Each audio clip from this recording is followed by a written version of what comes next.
Assalamualaikum warahmatullahi wabarakatuh. Hello everyone, my name is Resti Dwi Novita with NPM 2441131 from class MNC 24C. Today, I'm going to share a presentation about legalitas perusahaan or legal entity in business activities. Before we start, let me give you a short introduction about why this topic is important.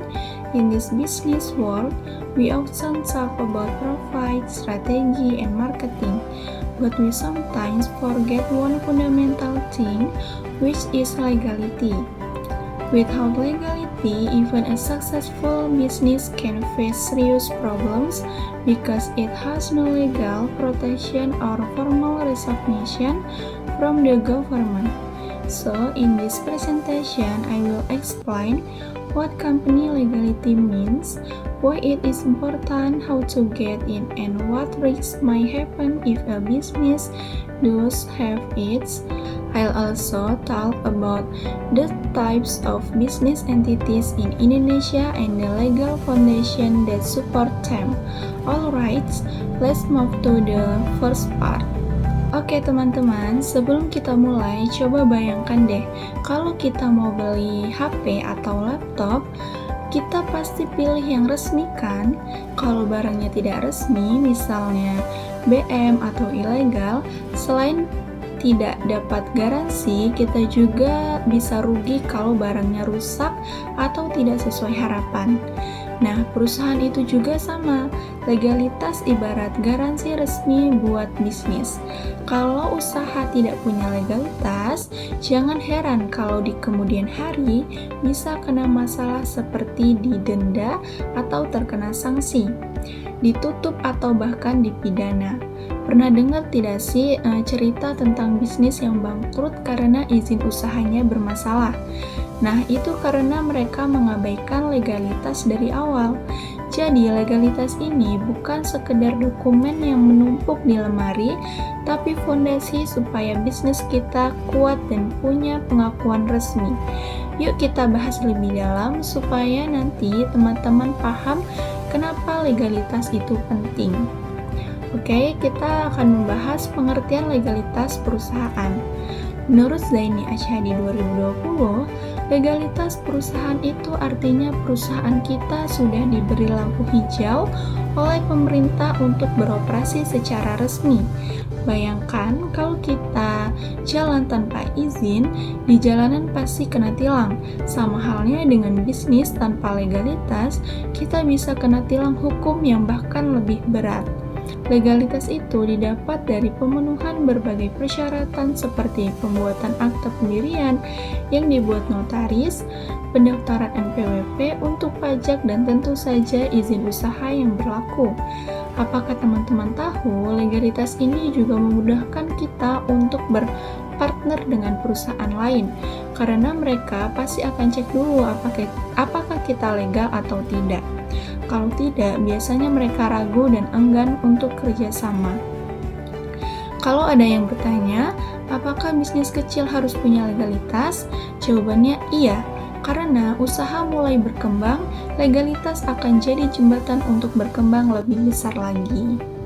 Nah, selanjutnya ada tujuan legalitas perusahaan. Nah, tujuan legalitas itu tidak cuma sekedar aturan kosong, tapi punya banyak manfaat. Yang pertama, tentu saja perlindungan hukum. Misalnya, kalau ada konsumen yang merasa dirugikan, dengan legalitas kita punya hak untuk menyelesaikan masalah secara hukum. Kedua, legalitas meningkatkan kepercayaan dari pelanggan dan mitra bisnis.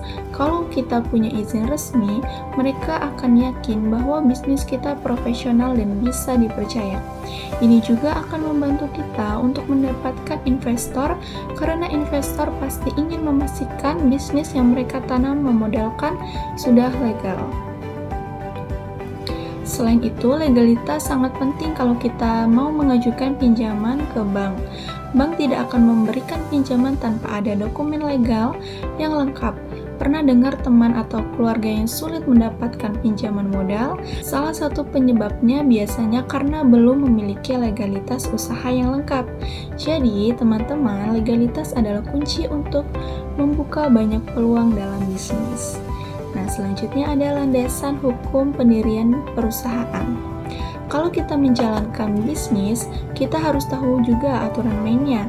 Di Indonesia ada beberapa dasar hukum yang mengatur pendirian dan operasi perusahaan. Salah satunya adalah KUHD atau Kitab Undang-Undang Hukum Dagang yang merupakan aturan lama tapi masih relevan untuk bisnis dagang. Lalu ada Undang-Undang Nomor 40 Tahun 2007 tentang perseroan terbatas, yaitu PT, yang mengatur bagaimana sebuah PT didirikan dan dijalankan. Selain itu, pemerintah juga menerbitkan Undang-Undang Cipta Kerja atau Omnibus Law yang bertujuan untuk menyederhanakan proses izin usaha supaya lebih cepat dan efisien, terutama bagi UMKM. Dan ada juga PP nomor 5 tahun 2021 yang mengatur tentang penyelenggaraan perizinan berusaha secara elektronik. Dengan adanya aturan ini, kita tidak hanya menjalankan bisnis secara sesuai aturan, tapi juga membantu menciptakan iklim bisnis yang adil dan sehat. Nah, selanjutnya ada jenis badan usaha di Indonesia. Sekarang kita masuk ke jenis badan usaha di Indonesia. Menurut Susi Idayanti 2020, ada beberapa jenis badan usaha yang perlu kita kenali. Yang pertama ada BUMN atau Badan Usaha Milik Negara yang dikelola pemerintah untuk pelayanan publik, misalnya PLN atau Telkom. Selanjutnya ada BUMD yang dikelola oleh pemerintah daerah, contohnya perusahaan air minum milik kota atau kabupaten. Kemudian BUMS atau badan usaha milik swasta yang biasanya dimiliki oleh individu atau kelompok masyarakat. Selanjutnya ada koperasi yang berasaskan kekeluargaan dan gotong royong, biasanya berorientasi pada kesejahteraan anggota. Dan yang terakhir ada perusahaan perseorangan yang dimiliki satu orang saja, biasanya untuk usaha kecil. Pertanyaannya, jenis badan usaha mana yang paling cocok dengan bisnis yang teman-teman mau jalankan? Kalau ingin bisnis yang bisa berkembang dan punya perlindungan hukum yang kuat, PT bisa jadi pilihan. Tapi kalau masih kecil dan simpel, perusahaan perseorangan bisa jadi langkah awal. Nah, selanjutnya ada bentuk-bentuk badan usaha. Selain jenis badan usaha, bentuk-bentuk badan usaha juga beragam. Menurut Gordon 2018, ada beberapa bentuk badan usaha. Yang pertama, perseorangan. Cocok buat bisnis kecil tapi resiko tanggung jawab pribadi. Misalnya, kalau bisnis bangkrut, harta pribadi juga bisa kena. Yang kedua, firma. Di sini ada 2 orang atau lebih yang bertanggung jawab penuh secara bersama-sama. Kemudian yang ketiga ada CV atau Communitaire Finance Cap, bentuk usaha yang punya sekutu aktif yang mengelola dan sekutu pasif yang hanya menanamkan modal. Kemudian ada PT, yaitu perseroan terbatas, yang memiliki keuntungan utama yaitu tanggung jawab pemilik hanya sebatas modal yang ditanam. Dan yang terakhir ada koperasi, yaitu yang berorientasi sosial dan kesejahteraan anggota. Contohnya, teman-teman yang punya usaha kecil dan tidak mau tanggung resiko besar, mungkin lebih cocok bikin PT supaya ada perlindungan hukum. Tapi kalau usaha modalnya masih kecil, bisa mulai dari perusahaan perseorangan terlebih dahulu. Selanjutnya ada syarat legalitas perusahaan. Untuk bisa resmi, ada beberapa dokumen wajib yang harus dipersiapkan. Yang pertama, akta pendirian notaris. Ini seperti akta kelahiran bisnis kita. Kemudian ada nomor induk berusaha atau NIB yang didapat lewat OSS. Kemudian ada NPWP perusahaan yang berfungsi untuk administrasi pajak. Dan yang kemudian ada izin usaha dan izin lokasi sesuai dengan jenis bisnisnya, misalnya izin usaha perdagangan atau izin lingkungan. Kemudian yang terakhir ada surat domisili usaha sebagai bukti alamat usaha. Apakah semua ini terlihat ribet? Memang awalnya akan terasa seperti itu, tapi kalau sudah dilewati, bisnis kita jadi punya fondasi yang kuat. Nantinya dokumen-dokumen ini juga dibutuhkan saat kita ingin bekerja sama dengan mitra atau mendapatkan pinjaman. Oke, selanjutnya ada proses pengurusan legalitas atau OSS. Kabar baiknya, sekarang semua proses perizinan bisa dilakukan secara online melalui OSS atau Online Single Submission. Langkah pertama adalah buat akun di OSS, kemudian isi data perusahaan secara lengkap dan benar. Setelah itu, kita akan mendapatkan NIB yang berfungsi sebagai tanda pengenal usaha. Selanjutnya, urus izin usaha dan izin lokasi yang sesuai. Terakhir, unggah dokumen pendukung seperti akta notaris dan NPWP.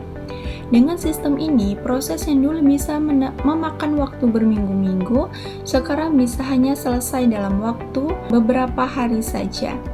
Pemerintah memang ingin mempermudah pelaku usaha supaya mereka bisa lebih fokus menjalankan bisnis, bukan ribet urus izin. Nah, selanjutnya ada pentingnya legalitas perusahaan. Kalau sudah punya legalitas bisnis, kita akan lebih percaya dan bisa bersaing di pasar yang lebih luas. Legalitas juga membuka kesempatan untuk ikut tender proyek besar, kerjasama dengan perusahaan lain, bahkan dapat investor. Selain itu, legalitas adalah jaminan keamanan agar bisnis kita terlindungi dari risiko hukum seperti tuntutan atau penyitaan. Bayangkan kalau bisnis kita besar, tapi tiba-tiba terkena masalah hukum karena tidak punya izin, bisa-bisa usaha kita langsung berhenti atau bangkrut. Makanya, meskipun mengurus legalitas kadang terasa melelahkan atau susah, ini adalah investasi jangka panjang untuk keberlangsungan bisnis. Dan selanjutnya ada risiko jika tidak memiliki legalitas. Kalau usaha tidak punya legalitas, risikonya bisa besar banget. Pertama, usaha kita tidak diakui secara hukum.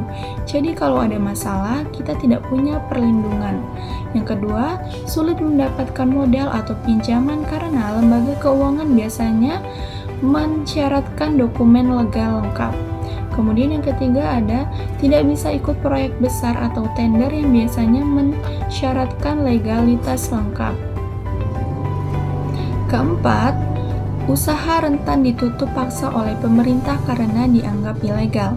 Yang kelima, bisa terkena sanksi administratif atau bahkan pidana jika bisnis kita merugikan pihak lain. Jadi, bisnis tanpa legalitas itu seperti berjalan di jalan yang rawan, berisiko terkena masalah kapan saja. Nah, selanjutnya ada studi kasus. Ada sebuah UMKM makanan ringan di Lampung yang produknya sangat disukai banyak orang. Namun karena belum punya izin usaha dan sertifikat halal, ketika mereka mau masuk supermarket besar langsung ditolak. Alhasil usaha mereka terhambat dan tidak bisa berkembang lebih jauh. Padahal potensi pasar mereka sangat besar. Cerita ini mengajarkan kita bahwa legalitas bukan hanya soal aturan, tapi kunci untuk membuka peluang besar. Jadi jangan sampai kita seperti UMKM ini yang punya produk bagus tapi terhambat karena tidak ada legalitas. Kemudian ada peran pemerintah. Pemerintah sangat sadar pentingnya legalitas bagi pelaku usaha. Karena itu, mereka membangun sistem OSS yang memudahkan proses perizinan secara digital. Selain itu, pemerintah juga rutin mengadakan pelatihan dan pendampingan bagi UMKM supaya mereka bisa lebih mudah mengurus izin. Dengan dukungan ini, diharapkan makin banyak pelaku usaha yang masuk ke dalam kategori usaha resmi sehingga ekonomi Indonesia menjadi lebih sehat dan stabil. Kalau semua pelaku usaha taat hukum, otomatis bisnis akan berjalan lancar tanpa hambatan hukum yang berarti. Yang terakhir ada kesimpulan. Jadi, teman-teman, legalitas perusahaan itu benar-benar fondasi utama dalam menjalankan bisnis.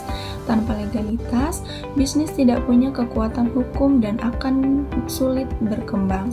Sebaiknya, dengan legalitas, bisnis akan punya perlindungan hukum, kepercayaan dari masyarakat, dan peluang yang lebih besar untuk maju.